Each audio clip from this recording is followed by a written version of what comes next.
नमस्ते दोस्तों, मैं हूं संजय और आप देख रहे हो डाटा से डायरेक्शन विद संजय। यहाँ हम मार्केट को समझते हैं सिर्फ डाटा के बेस पर। तो चलो शुरू करते हैं आज के इंस्टीट्यूशनल डाटा एनालिसिस को। आज निफ्टी का बिहेवियर थोड़ा ट्रिकी था। ओपनिंग स्टेबल मिली, लेकिन उसके बाद मार्केट ने एक स्लो ड्रिप डाउन स्ट्रक्चर बना दिया। मिड सेशन तक प्राइस लोअर लेवल टेस्ट करता रहा और फिर सेकेंड हाफ में एक स्टेडी सा पुल बैक आया, जिसमें मार्केट ने थोड़ा सा स्ट्रेंथ रिकवर कर ली। निफ्टी 26,215 पर क्लोज हुआ है, मतलब बस प्लस 10 पॉइंट्स का फ्लैट क्लोज। इस तरह का फ्लैट क्लोज जनरली यही दिखाता है कि बायर्स ने भी फोर्सफुली कंट्रोल नहीं लिया और सेलर्स भी डिसिसिव नहीं थे। पूरे सेशन में एक पुश पुल टाइप का इन्वायरमेंट बना रहा। जब मार्केट ड्रिप डाउन से रिकवर होता है और फ्लैट के आसपास सेटल करता है, तो उस प्योर सेशन का मिक्स सेंटिमेंट कैप्चर करता है। आज मार्केट ना ही पूरा बुलिश था ना ही बेयरिश, एक टिपिकल कंट्रोल रोटेशन जहां प्राइस ने दोनों साइड टेस्ट किए और फिर एंड में न्यूट्रल जोन में ही सेटल हो गया। अब बात करते हैं डेटा की।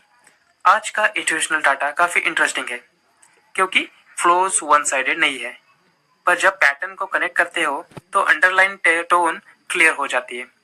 एफआईज ने कैश मार्केट में 1255 करोड़ की सेलिंग की है, जबकि डीआईज ने 3940 करोड़ की बाइंग। यह कॉम्बिनेशन जनरली मार्केट को स्टेबलाइज करता है क्योंकि डोमेस्टिक मनी एग्रेसिवली डिप्स को ऑब्जर्व करता रहता है। एफआईज ने इंडेक्स फ्यूचर में 746 करोड़ की बाइंग की है और इंडेक्स ऑप्शन में 9264 करोड़ की बाइंग। इसका मतलब सिंपल है कि इंट्राडे वोलेटिलिटी की अगेंस्ट प्रीमियम बिल्ड किया गया है, जिससे शॉर्ट टर्म सपोर्ट क्रिएट होता है। स्टॉक फ्यूचर और स्टॉक ऑप्शन में एफआईज ने सेलिंग दिखाई है। ये यूजुअली सेक्टर रोटेशन का सिग्नल होता है, ना कि ब्रॉड बेयरिशनेस का। जब डीआईज कैश सपोर्ट देते हैं और एफआईज इंडेक्स डेरिवेटिव में पॉजिटिव टोन दिखाते हैं, तो मार्केट का बेस स्टेबल बन जाता है, चाहे प्राइस एक्शन थोड़ा नॉइसी ही क्यों ना हो। अब बात करते हैं विक्स की। आज इंडिया विक्स 1.5% गिरकर 11.79 पर आया है। ये लो विक्स इन्वायरमेंट का मतलब है कि मार्केट शॉर्ट टर्म में कंफर्ट जोन में है और कोई फियर बेस्ड पोजीशनिंग एक्टिव नहीं चल रही। Low VIX plus index derivative activity usually एक काम टू साइडवेज ट्रेंड क्रिएट करता है। जब विक्स कूल होता है, मार्केट सिंपल मूव देता है, या तो स्लो ट्रेंड या क्लीन कंसोलिडेशन। अब बात करते हैं ऑप्शन डेटा की। एफआईज ने इंडेक्स ऑप्शन में हेवी प्रीमियम एडिशन किया है, 9264 करोड़ बाइंग। नॉर्मली लोग इसे बुलिश या बेयरिश टैग दे देते हैं, लेकिन एक्चुअल मीनिंग कॉन्टेस्ट से ही आता है। कैश में एफआईज नेगेटिव, डीआईज पॉजिटिव और इंडेक्स फ्यूचर में माइल्ड पॉजिटिव। ये तीनों एक बैलेंस स्ट्रक्चर बनाता है। प्रीमियम एडिशन का रियल ट्रांसलेशन ये होता है कि मार्केट में वोलेटिलिटी क्रिएट हो सकती है, पर डायरेक्शन अभी भी वन साइडेड एज्यूम नहीं करना चाहिए। प्रीमियम का बिल्डअप तभी आइसोलेटेड रीड नहीं करना चाहिए। उसकी वैल्यू तभी समझ आती है जब कैश, फ्यूचर एंड विक्स साथ में अलाइन हो जाए। अब बात करते हैं रेंज ऑफ ब्रेकआउट लेवल की। आज फ्यूचर चार्ट में एक क्लीन ऑब्जर्वेशन था। हायर लेवल रिजेक्शन हुआ, फिर इंट्राडे ड्रिप डाउन हुआ और एंड में कंट्रोल्ड रिकवरी भी आई। प्राइस अभी भी ब्रॉडर कंसोलिडेशन के आसपास ट्रेड कर रहा है। अब कल के लिए इंपॉर्टेंट लेवल की बात करें तो रेजिस्टेंस की बात करें तो 26,260 और 26,300 ये दो इंपॉर्टेंट रेजिस्टेंस जैसे बिहेव कर सकते हैं। सपोर्ट की बात करें तो 26,140 से लेकर 26,170 ये दो इंपॉर्टेंट लेवल्स सपोर्ट जैसे बिहेव कर सकते हैं। अगर ओपनिंग स्टेबल या फ्लैट होती है तो प्राइस फिर वही कंसोलिडेशन रिपीट कर सकता है।